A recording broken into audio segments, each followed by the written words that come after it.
ายดีทุกคนมื้อนี้มาเลาะเที่ยวกลางคืนบรรยากาศยามค่ำคืนมาอยู่ถนนนั่นขุนบุรมถนนขุนบุรมนี่อยู่แคมป์ของเส้นตรงลงมาบ่อนั้นน้ำพุเนาะน้ำพุแล้วก็ใกล้ขอบใจเด้อเดี๋ยวจะให้เบิ่งบรรยากาศยามค่ำคืนเนาะบรรยากาศยามกลางคืนตอนนี้ก็ผู้คนนักท่องเที่ยวบ่หลายปานใดเนาะค่อนข้างเงียบเพราะว่าอากาศมันค่อนข้างหนาวอากาศเปลี่ยนแปลงวางมื้อ2มื้อนี่ก็เส้นถนนเส้นนี้ก็เลยเงียบๆแน่ปกติที่เฮาเคยผ่านมาหั่นผู้คนโดยเฉพาะนักท่องเที่ยวต่างประเทศหลายในเขตนี้นะเพราะว่าเขตนี้มันจะมีห้านบันเทิงหลายๆแห่งเนาะเป็นต้นว่าทับ3ล้อบ่เดอะล็อกบ่แล้วก็โรงแรมที่ว่ามีต่างประเทศมาพักเซาอยู่หลายแล้วก็โดยเฉพาะที่ห้านอาหารคอปใจเดอร์นี่เนาะฝรั่งจะหลายสุดเขตนี้นะแต่ว่ามื้อนี้ค่อนข้างเงียบแต่ก็พอมีอยู่เนาะแล้วก็นี่ก็เป็นโรงแรมที่โรงแรมใหม่ชื่อโรงแรม Double Tree นะเอกลักษณ์แบบตกแต่งด้วยต้นไม้หลายชนิดเนาะเพิ่นมาปลูกโชว์ไว้ทางด้านหน้าทางด้านล็อบบี้เดี๋ยวจะพาข้ามไปเบิ่งทุกคน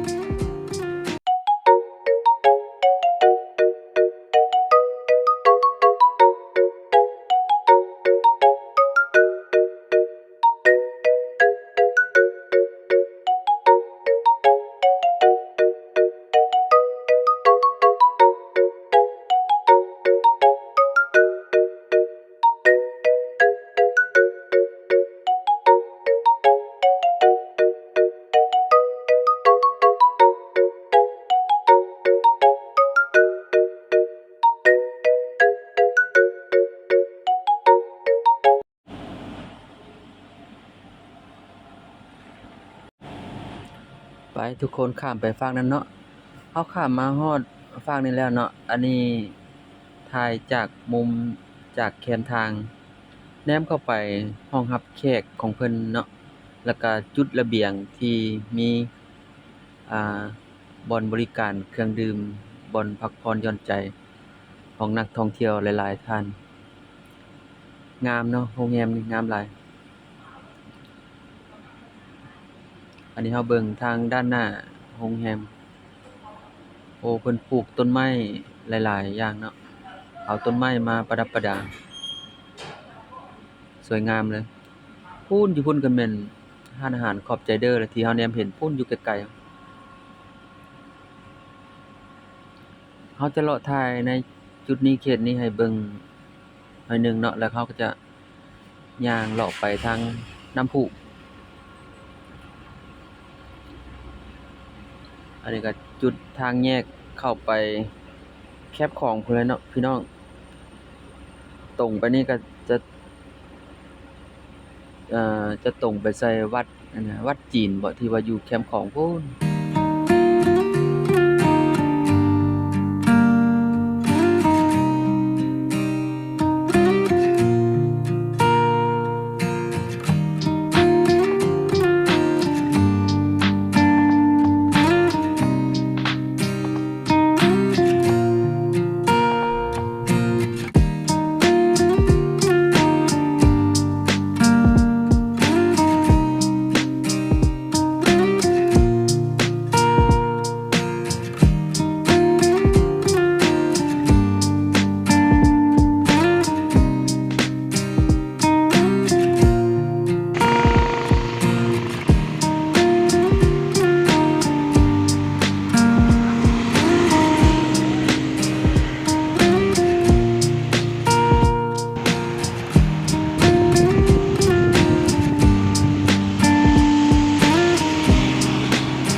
ฮอด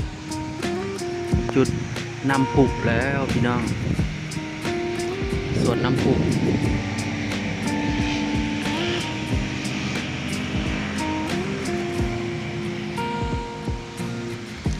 หลายปีผ่านไปจุดน้ำพุก็เปลี่ยนแปลงใหม่ประดับประดาใหม่ตกแต่งใหม่ในเมื่อก่อนมันจะเป็นฟุ่มแล้วก็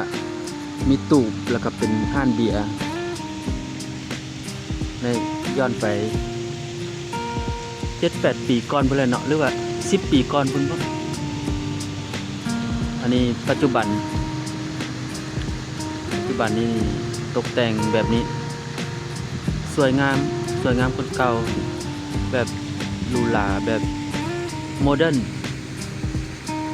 เนาะเขตน้ำพุลาโอส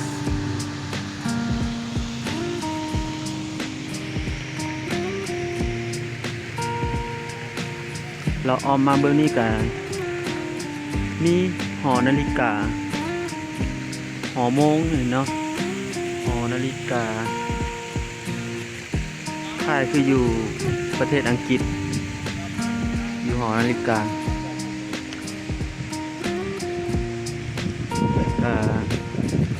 อันนี้เป็นร้านอาหารของอย่างอิตาเลียนสไตล์อิตาเลียน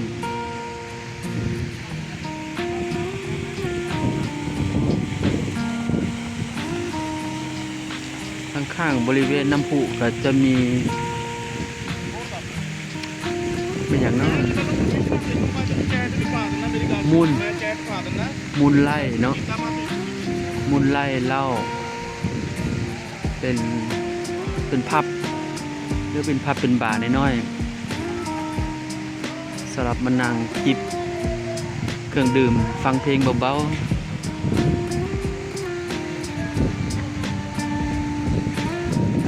มีตึกใหญ่สีแดง อยู่ข้างบริเวณ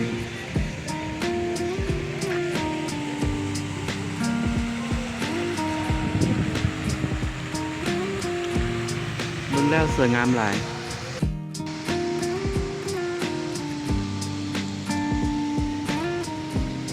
ขอบใจทุกคนที่รับชมและพบกันใหม่ทุกท่านบ๊ายบาย